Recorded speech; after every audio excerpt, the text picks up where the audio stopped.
Buenas tardes. Bueno, pues gracias al Señor que nos permite estar en esta tarde para hablar de su palabra, para compartir el Evangelio, ¿verdad? Y espero que hayan estado atentos a la lectura que ha hecho el hermano Apolo. No es una lectura habitual del Evangelio como tal en el Nuevo Testamento, sino que es un relato de la experiencia de un hombre que realmente lo está pasando muy mal cuando se recoge esta información. Y pareciera que es una historia muy triste o que es una perspectiva muy desalentadora de lo que es la vida. Hay mucha incertidumbre. Si tienen el texto todavía abierto, en el versículo 1 ya empieza diciendo que el hombre nacido de mujer es corto de días y está hastiado de sinsabores. Y parece el resumen de una vida que se asemeja también a la nuestra y que muchas veces nos lleva a pensar: ¿para qué estoy aquí? ¿Y por qué estoy aquí? Y no sé si en esta tarde hay algún amigo o alguna amiga que nos visita que tiene eso en mente. ¿Por qué estoy en este mundo? ¿Qué sentido tiene? ¿Qué propósito tiene mi vida? Job nos dice que la vida es corta, está llena de sinsabores. Versículo 5, tenemos unos días determinados. El mismo versículo nos dice, hablando de Dios, le pusiste límites de los cuales no pasarás, no hay manera de pasar ese límite. Versículo 10 nos dice, mas el hombre morirá y será cortado.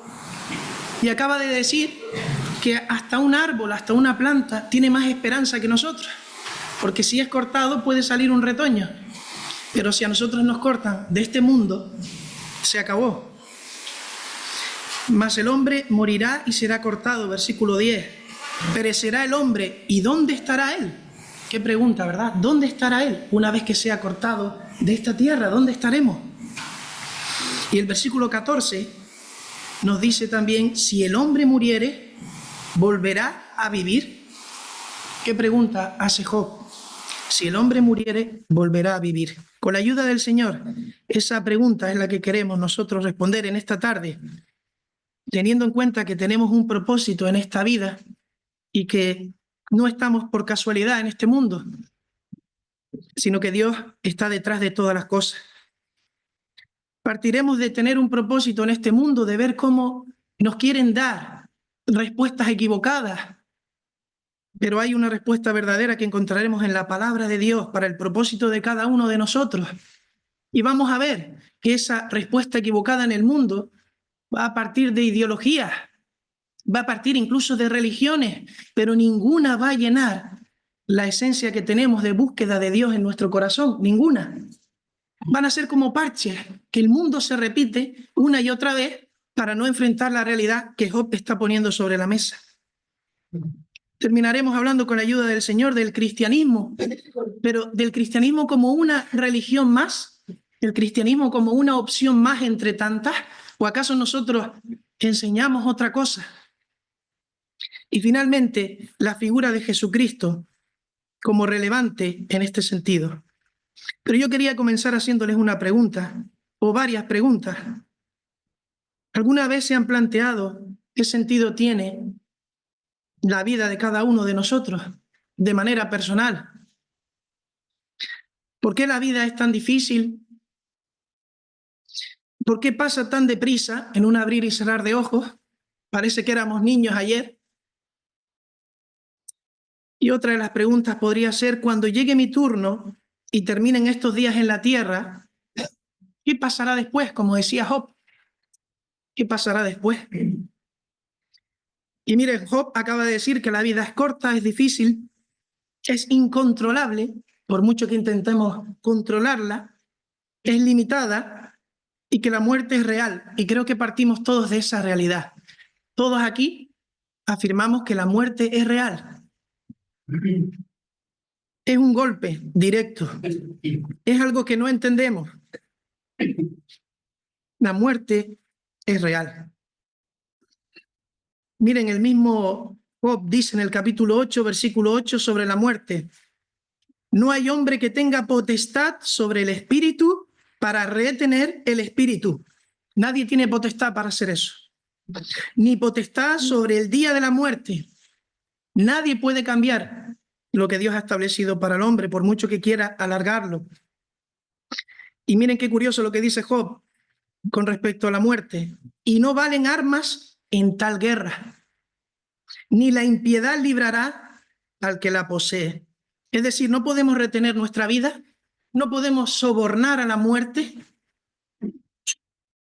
y por muy malos y pillos que nos creamos, tampoco podremos esquivar o engañar a la muerte, por muy impíos que seamos. Así que todos coincidimos en que algún día vamos a afrontar esto.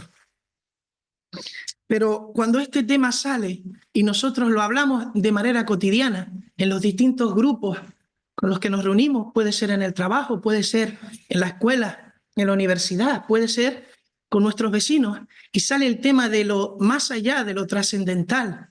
¿Qué piensas tú acerca de? Y uno presta el oído y empieza a escuchar qué es lo que la gente dice para dar respuesta a esta pregunta, que al final es nuestra existencia, algo tan vital. ¿Por qué estamos? Y entonces oye que muchas personas hablan de que lo importante es el placer y estar centrado en el placer, y es lo que le da sentido a su vida. Y dicen frases como: disfruta la vida mientras tengas salud, exprímela al máximo, porque yo ya tengo unos años y es lo que te puedo aconsejar. Y entonces, en ese mismo grupo, pues todos como que asentimos. Pero en ese mismo grupo también alguien dirá: yo no sé lo que habrá más allá. Si no lo toco con mis manos, si no lo veo con mis ojos, si no lo escucho, aun si no lo huelo o si no lo saboreo, necesito constatarlo con los sentidos. Hasta que no lo vea, no lo creeré. Algo puede haber, pero yo si no lo veo, no lo creo. Y también en ese mismo grupo, pues seguramente asentirán mucho. Parte de verdad. Sin embargo, hay otros que también siguen en esta línea y en ese mismo grupo van a ser también relativos, es decir, que todo vale. No sé si les parece, pero cada vez que sale este tema hay un cajón desastre donde todo vale. Mientras nadie se meta con nadie, todo vale. Mientras no me molestes, mientras tú tengas tu forma de pensar y tu creencia y yo la mía, todo es acepto. Y este cajón le vamos a llamar el relativismo. Algunos dicen que ellos son personas muy sobrias, que esto de pensar en el más allá es de soñadores, es de personas ingenuas, que cuando uno se muere, directo al ataúd, colorín colorado, este cuento se ha acabado. También lo habrán escuchado, ¿verdad? Otros dicen y se aventuran un poco más en que la vida es una progresión, que vamos evolucionando y que igual podremos reencarnarnos en un futuro, en algún ser, en función de nuestras decisiones. Y también podemos asentir a esto. Otros nos dirán que lo importante es la meditación y la armonía, primero con uno mismo, después con el entorno, después con la naturaleza, con el planeta, con el universo. Ahora, no sé cómo vamos a tener esa armonía con el universo, porque explicarlo ya es otra cosa, pero suena bonito, tener armonía con el universo, aunque no podamos hablarle al vecino porque nos llevamos mal, pero la idea es tener armonía. Otros también nos dicen que no tenemos que pensar tanto, que realmente somos animales racionales. ¿Por qué pensar tanto? Tenemos que nacer, comer, algunos reproducirse y morir. No pienses más. Eso es todo. Somos animales. Y en verdad estas personas seguramente envidian que los animales no tienen que pensar en estas cosas. Y así podríamos seguir hablando de un largo, etcétera, de parches que escuchamos que la gente se pone en esa necesidad de dar sentido a su vida. Muchos parches, muchas religiones, tantas como personas hay en el mundo. Pero miren, en el día a día, la palabra de Dios nos va a decir que es verdad que tenemos un reloj biológico y es obvio, nos miramos al espejo, pero también va a haber un reloj que no es biológico en sí, que es eterno. Por lo tanto, el ser humano tiene ese vacío y esa necesidad de dar sentido a su vida. Y entendemos que hay un tiempo para cada cosa, como dice Salomón, y vamos a leerlo ahora. Vamos a leer ahora en Eclesiastés capítulo 3, vamos buscándolo, Eclesiastés capítulo 3, versículos del 1 al 11. Y miren, Salomón era un hombre verdaderamente sabio. Y él en este relato nos va a decir que hay un tiempo para cada cosa, y es hermoso que así sea. Vemos una progresión, pero también que va a haber eternidad que Dios puso en cada uno de nosotros y que tenemos que vivir dando sentido a esa eternidad. Y si no, miren este ejemplo. Eclesiastés 3, del 1 al 11. Pero miren este ejemplo antes de leer la lectura. ¿Qué hacemos en un día cotidiano? A vista de un día, nos levantamos y planificamos lo que vamos a hacer. Cuando comemos, cuando dormimos, qué tareas hacemos. Si ya nos vamos a la planificación de un mes, pues igual ya planificamos los eventos con los familiares o los eventos festivos que podamos tener, los compromisos. Si ya nos vamos a la planificación de un año, pues ya tenemos que tomar decisiones mayores. En un año, ¿qué tendremos que hacer en un año? Pues muchas cosas, igual cambiar de coche, igual mudarnos, ampliar la familia. Y si ya nos vamos al final de nuestra vida en esa planificación, ¿cómo nos veríamos? Pues seguramente todos estaríamos de acuerdo que nos quisiéramos ver bien, autónomos, sin depender de otros para no ser agravio para los demás. Tener lo justo en términos económicos también. Así nos veríamos. Y eso sería nuestro día a día. Y cada cosa tiene su tiempo, dice Salomón, pero también va a decir que hay que pensar más allá del final de nuestra vida. ¿Qué va a pasar después de la muerte? Eclesiastés capítulo 3, versículo 1, dice: todo tiene su tiempo. Todo lo que se quiere debajo del cielo tiene su hora. Hay tiempo de nacer y tiempo de morir, tiempo de plantar y tiempo de arrancar lo plantado, tiempo de matar y tiempo de curar, tiempo de destruir y tiempo de edificar, tiempo de llorar y tiempo de reír, tiempo de endechar y tiempo de bailar, tiempo de esparcir piedras y tiempo de juntar piedras, tiempo de abrazar y tiempo de abstenerse de abrazar, tiempo de buscar y tiempo de perder, tiempo de guardar y tiempo de desechar, tiempo de romper y tiempo de coser, tiempo de callar y tiempo de hablar, tiempo de amar y tiempo de aborrecer, tiempo de guerra y tiempo de paz. Versículo 9. ¿Qué provecho tiene el que trabaja de aquello en que se afana? Yo he visto el trabajo que Dios ha dado a los hijos de los hombres para que se ocupen en él. Y miren el versículo 11. Todo lo hizo hermoso en su tiempo y ha puesto eternidad en el corazón de ellos sin que alcance el hombre a entender la obra que ha hecho Dios desde el principio hasta el fin. Así que vemos dos cosas en Salomón. Todo lo que se quiere debajo del sol tiene su momento. Pero por otro lado, Dios ha puesto eternidad en tu corazón y en mi corazón. Y por eso nos duele, nos choca, no entendemos que tengamos que morir.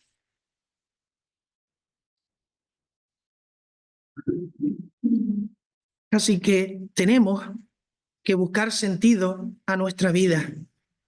¿Y cómo buscamos sentido a nuestra vida? En esos parches que hablábamos antes. Podemos buscar sentido en nuestra vida en los miembros de nuestra familia. Podemos buscar sentido en nuestra vida en el trabajo, en la disciplina, en el orden.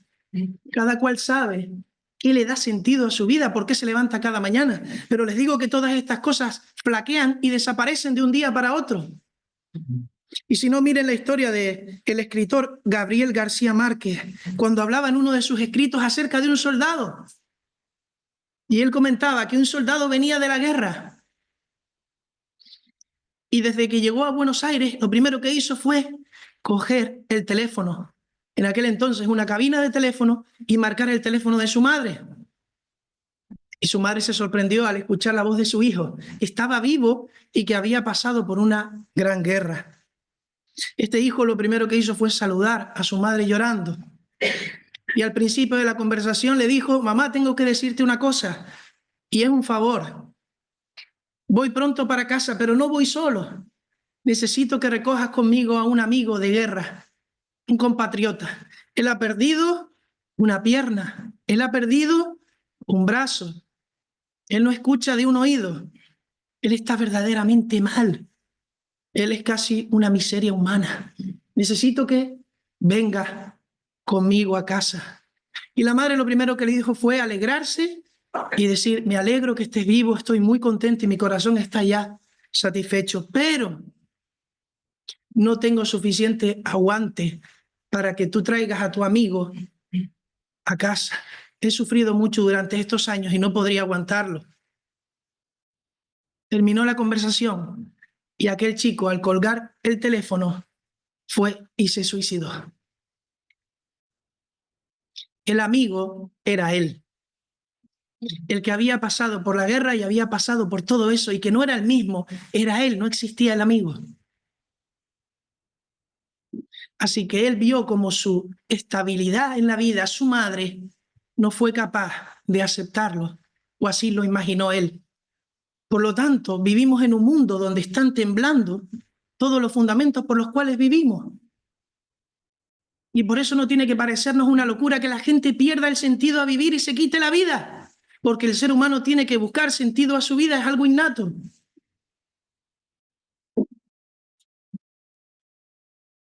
Había sobrevivido al desastre de una guerra, pero al llegar fue cuando perdió la esperanza. Falló su sentido de existencia, lo que le daba valor en su cabeza. Así que no tener sentido para vivir exige de un gran esfuerzo para despertarnos cada día. Hay una lucha permanente en el hombre contra el sinsentido, contra el absurdo, porque en el momento que reconocemos que no tenemos por qué vivir, no vivimos. Y querido amigo, en esta tarde, si alguna vez pensaste que tu vida no tenía sentido, que no le importabas a nadie, pues hoy traemos un mensaje de esperanza. Si alguna vez pensaste como este soldado que tu vida es una ruina, hoy verás que no es así. Tu vida tiene todo el sentido del mundo, porque eres amado, aunque aún no lo sepas. Mira lo que dice el Evangelio en Juan 3:16. Porque de tal manera amó Dios al mundo que ha dado a su Hijo unigénito para que todo aquel que en él cree no se pierda, mas tenga vida eterna. Y me gustaría que este versículo lo hicieras tuyo, para que te vieras reflejado en el amor de Dios. Por lo tanto, si fuera yo, y te invito a que pongas tu nombre, aunque yo pondré el mío, sería así, porque de tal manera amó Dios a David, que ha dado a su Hijo unigénito, para que David, al creer en él, no se pierda, mas tenga vida eterna. Y eso es lo que ha hecho Dios por ti. Yo creo que nadie ha hecho eso por nosotros, pero Dios lo ha hecho por ti.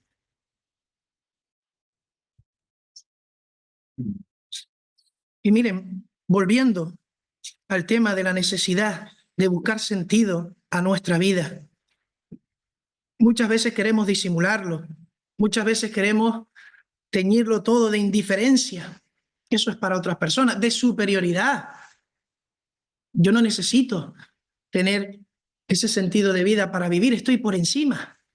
Pero no es verdad. El hombre y la mujer a lo largo del tiempo, todas las culturas, tienen que responder a estas preguntas. ¿O es que acaso ante la enfermedad, ante el sufrimiento, ante la muerte de otros, no nos preguntamos todos, ¿por qué? Y en la medida que las civilizaciones han encontrado un sentido, lo primero que han hecho es contarlo a los demás. Y no importa que fuera verdad o mentira. Había que dar una respuesta. Había que tapar con un parche esa necesidad. De ahí nacen cuentos, leyendas, mitos, culturas, incluso religiones. Y lo que hay en el fondo son temores, miedos, entre ellos a la muerte o al pasar por la vida, pues como si no hubiésemos pasado. La filosofía describe esto como el vacío existencial y es muy real. Y esto nos lleva a pensar lo siguiente. Hemos hablado de ideologías y de parches y entre ellos hemos nombrado las religiones. Pues sí, la religión no es un invento moderno. La religión es muy antigua. La idea de religión que llega hasta nuestros días como que unos poderosos unas élites gobiernan al pueblo, al proletariado, porque desde arriba con la religión los hacen sumisos, todavía es latente en nuestros días. Como decía Karl Marx, la religión es el opio del pueblo.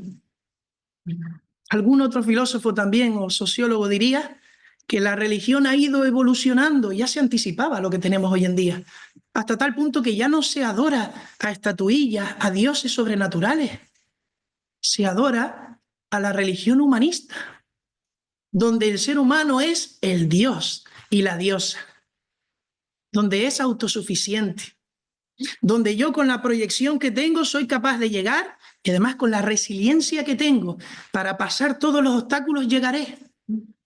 Así que ya se adelantaban algunos y ellos eran ateos, no creían en Dios. Y así podíamos seguir hablando de lo que la religión ha supuesto, pero la religión es muy antigua y en nombre de la religión se han hecho cosas horrorosas. Con la bandera de la religión se han saltado todas las normas, se han saltado los derechos humanos, se ha defendido la esclavitud. Y tenemos que decirlo porque ha sido así. Pero alguien podría decir, David, ¿qué estamos haciendo entonces hoy en esta tarde?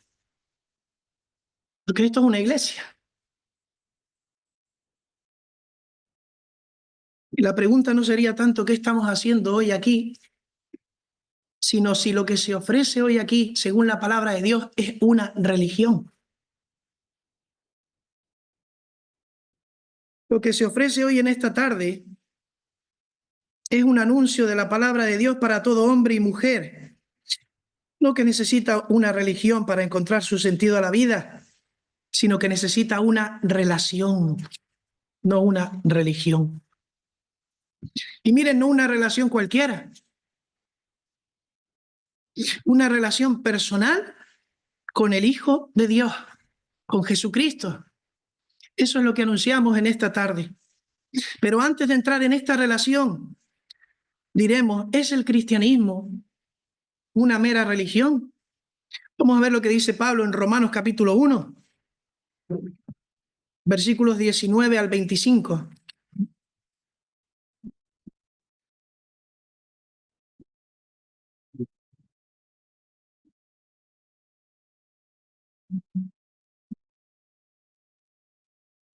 Romanos capítulo 1, versículo 19, dice, porque lo que de Dios se conoce les es manifiesto, pues Dios se lo manifestó. Versículo 20, porque las cosas invisibles de Él, su eterno poder y deidad, se hacen claramente visibles desde la creación del mundo, siendo entendidas por medio de las cosas hechas, de modo que no tienen excusa. Y aquí paramos. Está hablando de aquellas personas que no quieren aceptar que Dios se ha manifestado y se ha revelado, de modo que no tenemos excusa. Él se ha hecho visible siendo invisible. Versículo 21. Pues habiendo conocido a Dios, no le glorificaron como a Dios ni le dieron gracias, sino que se envanecieron en sus razonamientos y su necio corazón fue entenebrecido. Profesando ser sabios, se hicieron necios y cambiaron la gloria del Dios incorruptible en semejanza de imagen de hombre corruptible, de aves, de cuadrúpedos y de reptiles. Por lo cual también Dios los entregó a la inmundicia en las concupiscencias de sus corazones, de modo que deshonraron entre sí sus propios cuerpos, ya que cambiaron la verdad de Dios por la mentira, honrando y dando culto a las criaturas antes que al Creador, el cual es bendito por los siglos. Amén. Amén. Así que Pablo está diciendo que a lo largo de la historia la intuición natural del hombre es albergar, tener ídolos, tener dioses, no importa de qué, de barro, de bronce, de madera, no importa que sea con la imagen de un animal o de un astro, pero de forma natural el hombre alberga esa idea. Desde la antigüedad se han construido ídolos y todavía los encontramos hoy en día en las distintas excavaciones. La idea es rendir culto, pero dar la espalda al Dios que se ha manifestado. Por lo tanto, fabrican sus propias religiones politeístas y infunden esos dioses por todo lugar. Y esos dioses están bajo sus pasiones. Si quiero tener una familia numerosa, haré un Dios para que me dé esa familia numerosa.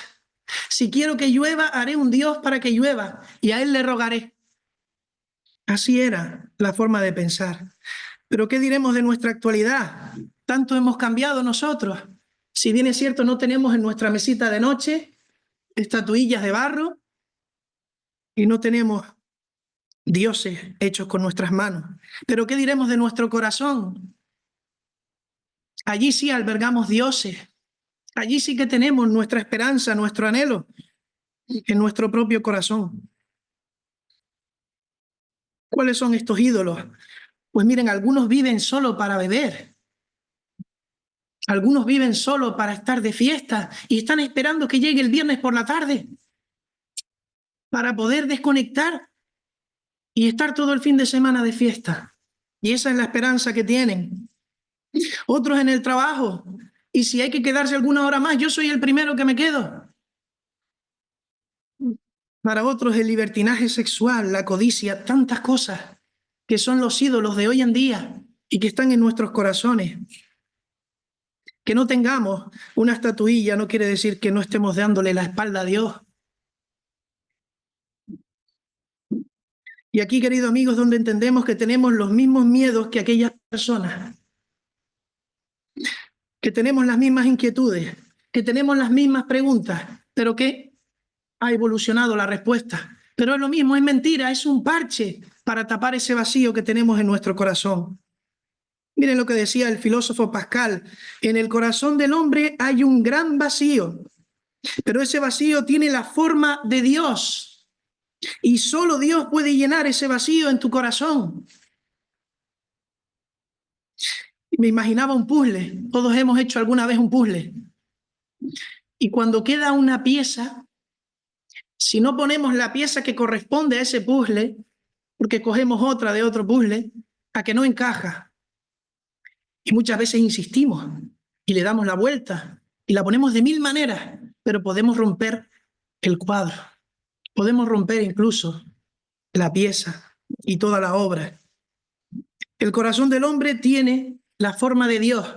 Y ninguna otra cosa que nosotros intentemos poner en ese lugar va a ocupar ese hueco y ese espacio. La que tú quieras, ninguna. Y las religiones tratan de hacer eso. Las religiones tratan de coger una pieza humana, artificial, una pieza que está llena de cosas humanas, y lo que quieren es ocupar el espacio que le corresponde a Dios. Y confían en el hombre, confían en lo que yo puedo hacer para llegar a Dios por mis méritos, porque Dios me va a premiar. Pero eso no es lo que dice la palabra. No hay nada que podamos hacer nosotros para agradar a Dios.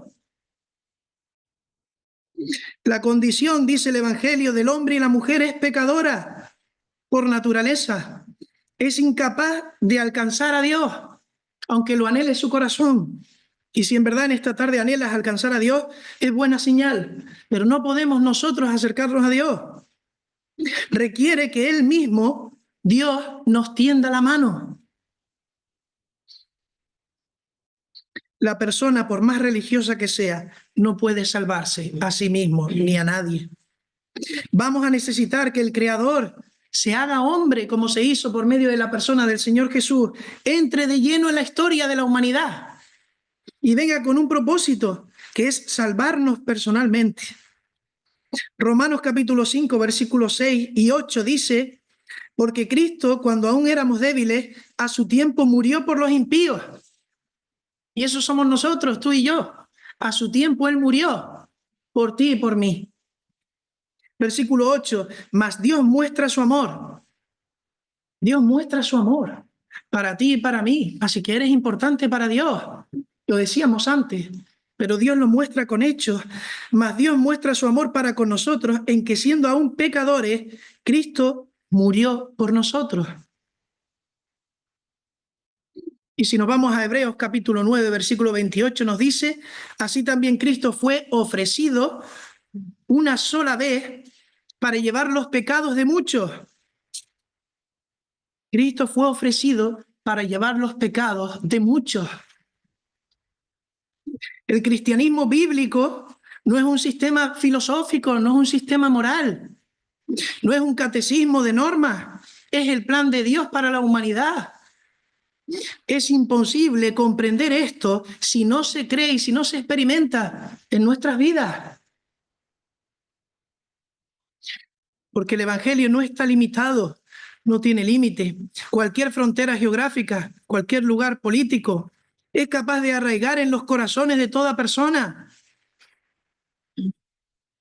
Sin embargo, nosotros sí tenemos límites. Nosotros sí tenemos muchos límites. Nosotros estamos limitados y a menudo nos equivocamos, a menudo fracasamos. Fracasamos en nuestra fidelidad a Dios. Fracasamos en la fe que tenemos que depositar en Dios. Pero esto es lo maravilloso. Que aquí no se pide, dice la palabra, que deposites tu fe y tu confianza en ninguna persona. Lo que la palabra de Dios dice es que deposites tu fe en el Señor Jesucristo. Y Él sí es digno de confianza. Él es digno, porque Jesús sí permaneció fiel hasta la muerte en la cruz. Y porque nadie pudo, nadie puede y nadie podrá culparlo absolutamente de nada. En Él es en quien tenemos que depositar nuestra fe y nuestra confianza. Mientras todas las religiones humanas intentan señalar la verdad, el camino, el Señor Jesús dice: yo soy el camino, yo soy la verdad, yo soy la vida. Nadie vino al Padre sino por mí. Pues si ya sabemos que la respuesta está en el Señor Jesucristo, ¿cómo tengo esa relación con Él? ¿Cómo consigo tener esa relación con mi Señor?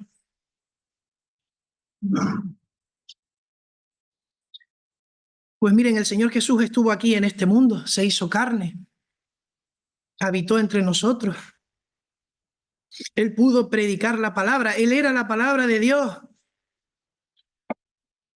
Él dio sentido a todas las cosas.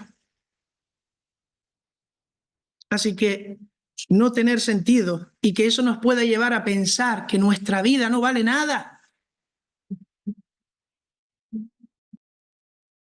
y podamos incluso pensar en quitarnos la vida, sería una equivocación.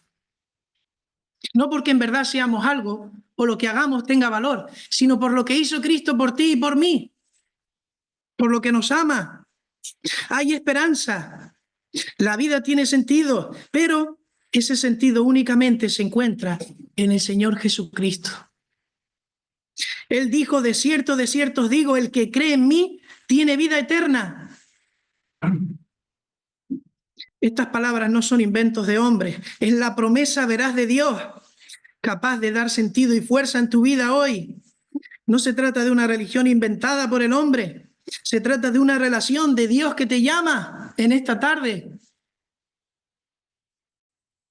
a través del Señor Jesucristo. Aquel que vino, dice la palabra, no para condenar al mundo, porque nosotros ya estamos condenados.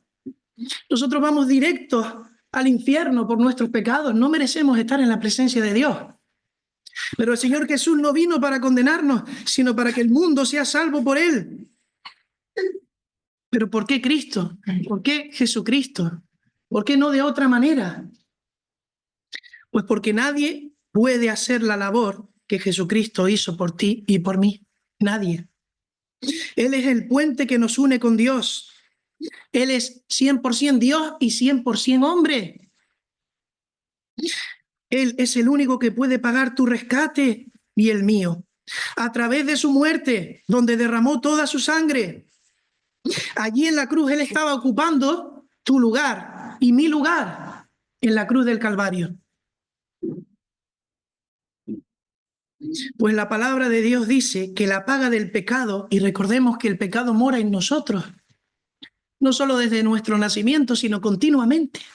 Tendemos a hacer cosas que no están bien delante de Dios.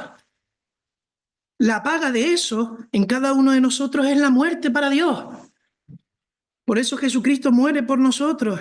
Pero el versículo dice también que la dádiva de Dios, el regalo de Dios, es vida eterna en Cristo Jesús. Primera de Timoteo, capítulo 2, versículo 5, porque hay un solo Dios y un solo mediador entre Dios y los hombres, Jesucristo hombre, el cual se dio a sí mismo en rescate por todos, de lo cual se dio testimonio a su debido tiempo. Un solo mediador entre Dios y los hombres, Jesucristo hombre. No hay otro camino. No importan las filosofías, las religiones. Jesucristo es el camino al Padre. Y con Él es con quien tenemos que tener una relación. Y antes de terminar, me gustaría comentarles un relato que es muy conocido y que viene a ejemplificar a veces la situación de las personas que escuchan mucho la palabra de Dios. Tenemos que tener cuidado que nos pueda pasar a nosotros. Presten atención, por favor. Cuentan de un niño que asistía a una iglesia y estaba ciertamente comprometido. Asistía a cada reunión, no solo a la escuela dominical, sino también los domingos por la mañana o como hoy por la tarde. Y este niño con su familia asistía de buen grado a la iglesia. Se sentía cómodo desde pequeño, era un lugar donde uno se sentía bien, era querido, igual aquellas cosas que no, o esas carencias que tenía fuera de la iglesia, en la iglesia, pues podía estar satisfecho, sentía el amor de los hermanos y estaba a gusto.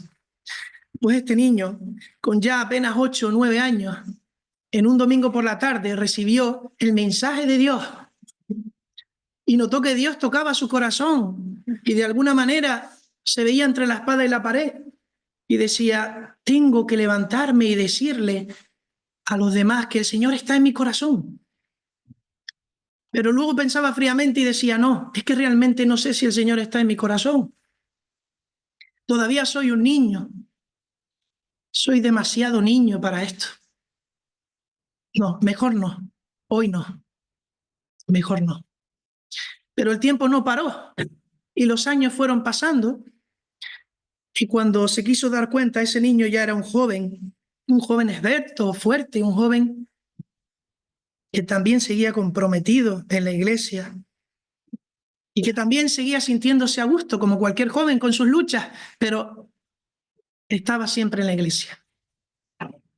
Nuevamente un domingo, un predicador que venía, una vez terminado el sermón, invitó a la congregación a que dijeran con sus labios quién había aceptado en su corazón al Señor Jesús. Y aquel joven ahora parecía que sí. Y cuando estaba a punto de levantarse y dar el paso de fe, pensó, aún no, una parte de él, aún no, soy demasiado joven, tengo mucha vida por delante. Ahora estoy estudiando, no sé lo que voy a hacer el día de mañana.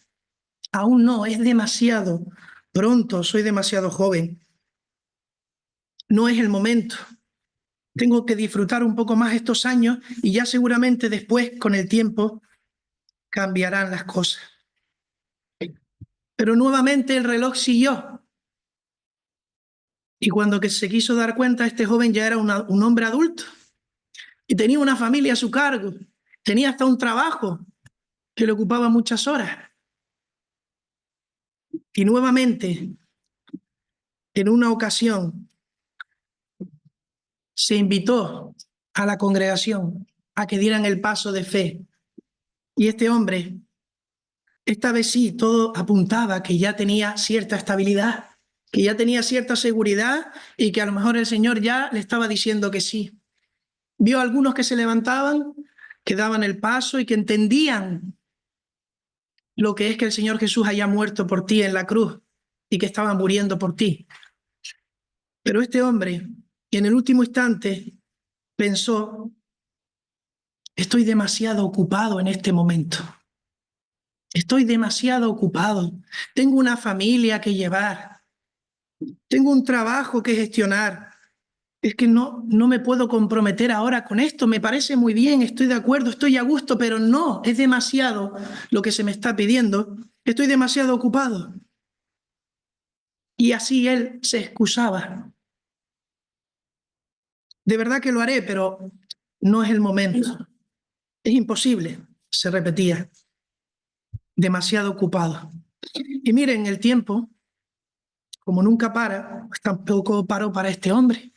Y en un abrir y cerrar de ojos, ese atareado hombre se convirtió en un anciano con el pelo blanco, con dolores de espalda y de cadera, con dificultad para mantenerse de pie erguido, con cierta sordera. El tiempo pasó, pero nuevamente tuvo una oportunidad vital, un llamado especial, un domingo en la tarde. Y se invitaba a que los oyentes, aquella persona que tenía en su corazón ya al Señor Jesús, que le había pedido perdón por sus pecados, lo confesara a los demás. Porque por la boca se confiesa, ¿verdad? Para salvación, dice la palabra.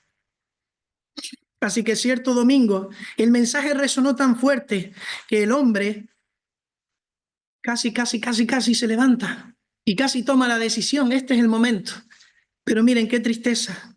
No sabría decirle si fue porque no tenía posibilidad de levantarse con holgura o no había escuchado bien la invitación porque no escuchaba bien.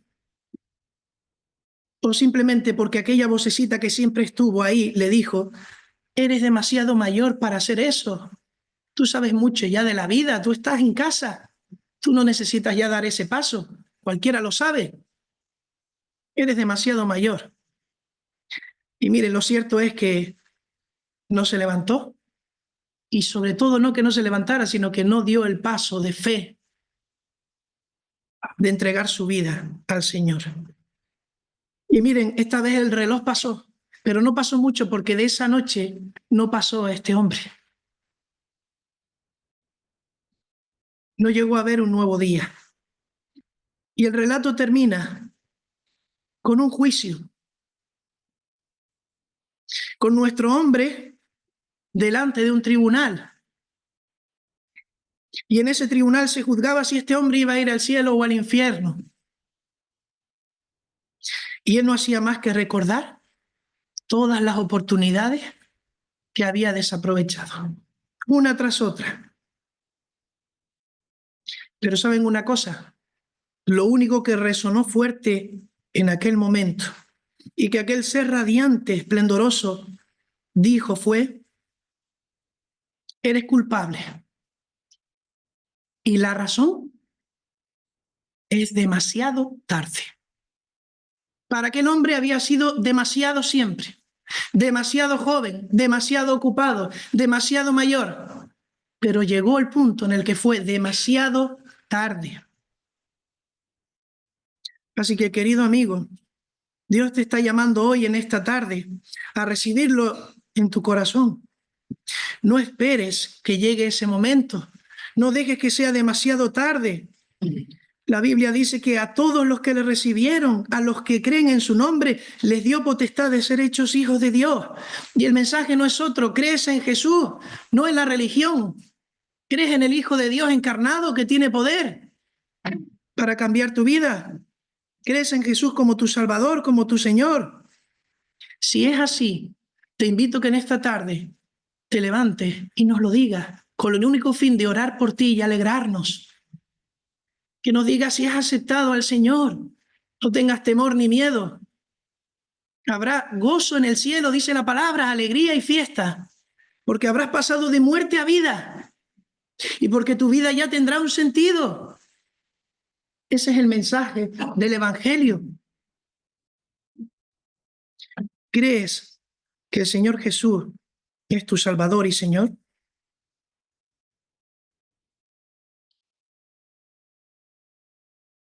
No dejes para mañana que puedas hacer hoy, puede ser tarde. Pues vamos a orar. Señor y Padre, te damos gracias porque tú, Señor, eres misericordioso con nosotros, porque tú tienes paciencia, Señor, Y tú nos llamas una y otra vez, Padre. Pero, Padre, que eso no sea la excusa, Señor, para no responderte. Porque un día, Señor, será tarde y será una desgracia eterna, Señor, si no estamos en ti. ¿A dónde iremos, Padre? Solo tú tienes palabras de vida eterna. Señor, bendice a los amigos aquí presentes que aún no te tengan en su corazón. Que no pase de hoy, Señor, sin que tomen una decisión. Aunque todavía no se levanten, Señor, y lo hagan en su propia mente, en su propio corazón. Pero que tu palabra more en ellos, Señor, y la confianza de que tú eres el Salvador y Señor. Gracias, Padre, porque tú nos amas, porque tú nos abriste el entendimiento a algunos, Señor, hace ya años. Te rogamos que tú nos des firmeza para seguir, para no mirar atrás, porque te amamos, Señor, y porque tú lo diste todo por nosotros y das sentido a nuestra vida. En el nombre del Señor Jesús. Amén. Amén.